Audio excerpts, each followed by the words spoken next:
is August 10th. I gotta remember to check the date before I start heading into the news.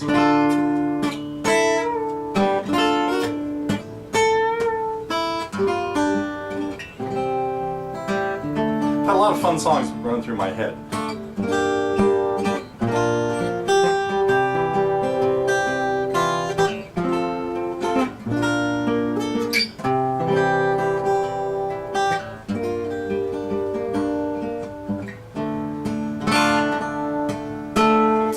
Anyhow, might get to a lesson on that, especially if anybody notices what it is this week. But it has been, I'm going to kind of go through some the stuff that we did this week sort of quickly because I want to get to answering some questions that people asked about. Some good things came up on the forum recently. So here's what we had. We had a little Avett Brothers, 10,000 words, and then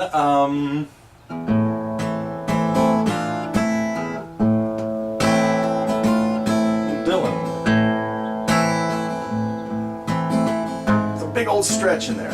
Ballad of a Thin Man, which coincidentally showed up on the recommended lesson list last week. Maybe not so coincidentally. But every once in a while, something jumps out and grabs me, and that was one of them. So that's from, of course, early days of Dylan. And then a couple student reviews. I gotta remember how to play these songs.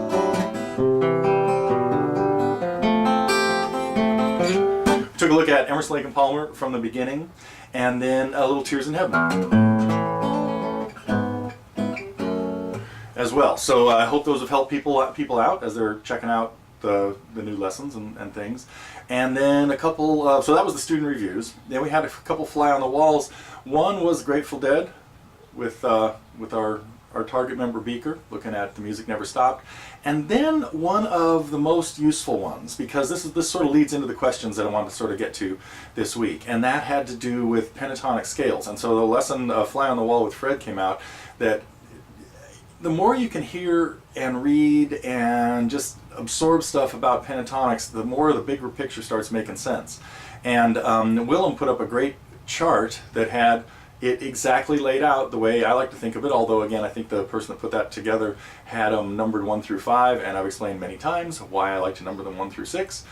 Well, in a nutshell, because someday we'll have a pattern 4 and a pattern 7 to go with them when we expand the pentatonics into major scales. Not even someday. Well, I don't think I've done it yet.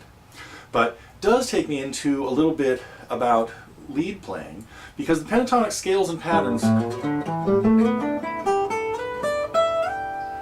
are really useful for a lot of things, but it's also really useful to add in those extra 2 notes, the 4th and 7th notes. And that's one thing that this week's lesson on 10,000 words that did. There was a short little segment. So even if you're not too familiar with the song and are interested in learning a little bit more about lead playing, the other thing that lesson went into was how to create a second guitar part with a capo and stuff. So I hope everybody's taking a look at that, even if you're not too familiar with the tune. There's a lot of good information in there. Let's see, what other questions do I want to get to? Oh, so as long as I'm kind of on the pentatonic scales and lead thing, we had a question that I addressed a little bit last week about where to go with the lead playing once you've got the pentatonics down.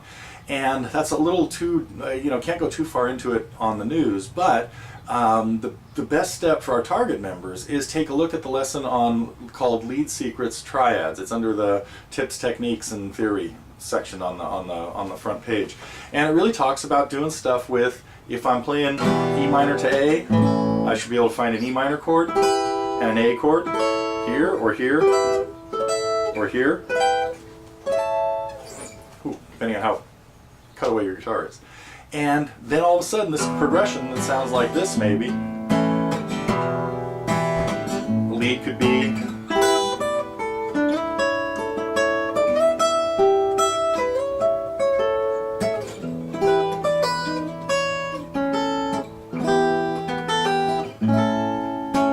and I was just playing different shapes, different 3-string versions of the E minor and the A chords using my 3 different shapes. So check out the lesson on Lead Secrets Triads. Okay, let's see, there were 2 more questions I wanted to get to. The fingernail one. So we've had a lot of stuff going around with playing with nails, playing with fake nails. A lot of players, especially that play a lot, and two that fall into this category that I know kind of personally, are Lawrence Juber and Tommy Emmanuel play without nails, and they just they get calluses on the tips of their fingers the same way most guitar players get them on their left, and then those calluses act as their striking point. So you can absolutely fingerpick without nails. You just have to go through the painful process of letting it hurt while your calluses are forming on your right hand the same way they would form on your left. The fake nail thing can work really well for a lot of people, but again, I noticed that the person that asked the question had been developing an allergy to that, and that's not worth messing with. So my suggestion is learn to just play without nails. You just get a slightly different tone out of the guitar, but listen to Lawrence or Tommy, they sound great. And I think that's it for the questions. No, one more little one. Yeah. And that is, I'm glad somebody brought this to our attention. It was that we'd been missing an attachment to the Fisherman.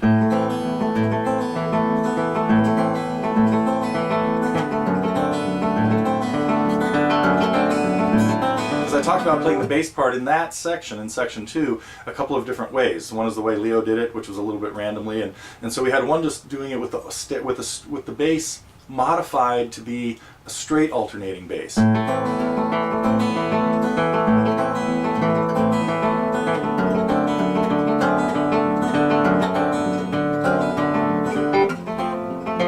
Not as interesting as what Leo really did, and so that version that was called extended bass somehow seems to have disappeared, but I put it back this morning, so be sure to check that out if that's the one you're looking for. Okay, another song I've been messing around with.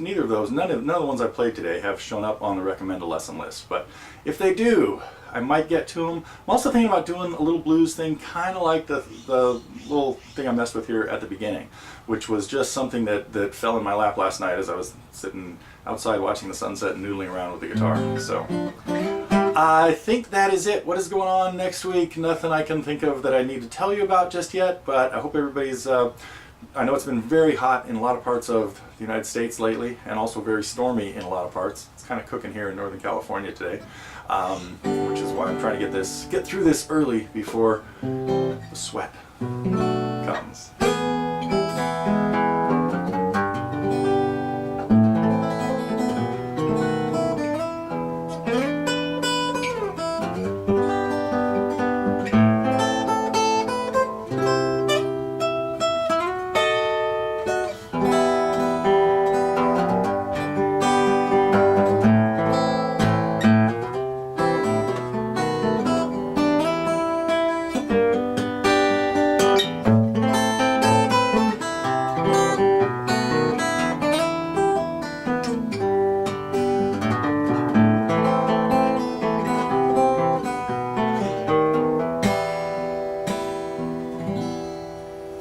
Okay, that's it.